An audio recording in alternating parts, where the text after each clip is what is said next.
Welcome to சுடுதண்ணி. இன்னைக்கு நம்ம வீடியோவில் ஒரு சூப்பரான ஆம்லெட் ரெசிபி தான் பார்க்க போகிறோம். மசாலா ஆம்லெட் எப்படி பண்ணுறதுன்னு பார்க்கலாம். இது வழக்கமாக நம்ம பண்ணுற ஆம்லெட் சாப்பிட்டு போர் அடிச்சிருந்துச்சுன்னா இது ஒரு சூப்பரான ஆல்டர்னேட்டிவாக இருக்கும். இது அவசரத்துக்கு காய் இல்லைன்னா கூட சூப்பரான சப்ஸ்டியூட்டாக இருக்கும். இதோட இன்க்ரீடியன்ஸை நான் டிஸ்கிரிப்ஷன் பாக்ஸில் கொடுக்குறேன். இப்போ வாங்க சேர்ந்து சமைக்கலாம். ஃபர்ஸ்ட் இதுக்கு நான் 3 முட்டை எடுத்துக்கிறேன். நான் சொல்கிற மசாலா அளவு 3 முட்டைக்கு கரெக்டாக இருக்கும். நீங்கள் அதிகமாக சேர்த்திங்கன்னா மசாலா கொஞ்சம் கூட தேவைப்படும். இப்போ இது கூட ஒரு 1/4 அரை டீஸ்பூன் உப்பு சேர்த்துக்கலாம்.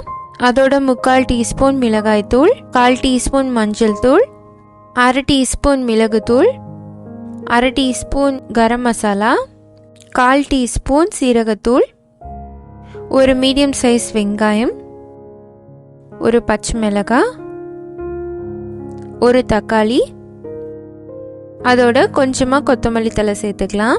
நல்லா சாப் பண்ணி சேர்த்துக்கோங்க.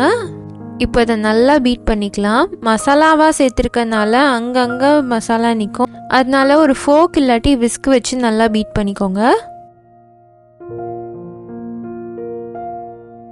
தக்காளி இதில் கண்டிப்பாக மிஸ் பண்ணாமல் சேர்த்துக்கோங்க. ஏன்னா அதுதான் இந்த மசாலாவோட நல்லா டேஸ்ட் இன்க்ரீஸ் பண்ணி கொடுக்கும். இப்போ இது ரெடியாக இருக்குது. அடுத்து ஒரு பேனில் கொஞ்சமாக எண்ணெய் சேர்த்துக்கலாம்.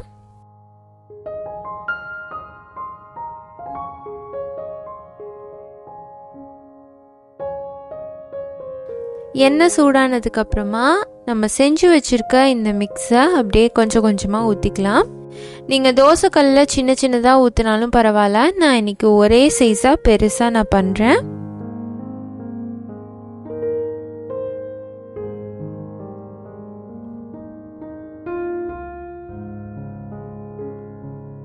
இது பார்க்கும் போதே நல்லா ஃபுல்லி லோடட் மாதிரி தெரியும்.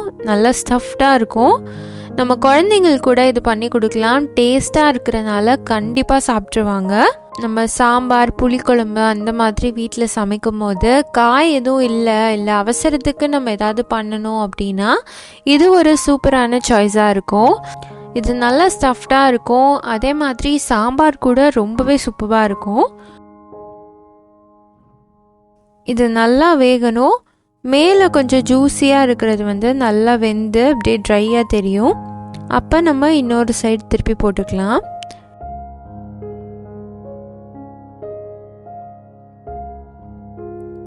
இந்த சைடும் நல்லா வேக விட்டுருங்க. அடுப்பை லோ ஃப்ளேம்லேயே வச்சுக்கோங்க. அப்போ தான் நல்லா ஸ்லோவாக குக் ஆகும். நீங்கள் அந்த தக்காளியோட சேர்த்தே சாப்பிடலாம். அவ்வளோ டேஸ்ட்டாக இருந்துச்சு. நீங்கள் இந்த ஸ்லோவாக குக் பண்ணும் போது தக்காளியும் நல்லா குக் ஆகிருக்கும்.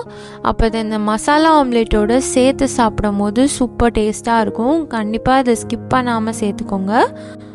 இப்போ நம்மளோட ஆம்லேட் செம்மையாக ரெடி ஆகிடுச்சு. இன்றைக்கி எங்கள் வீட்டில் சாம்பாரும் ஆம்லேட்டும் தான் பண்ணியிருக்கேன்.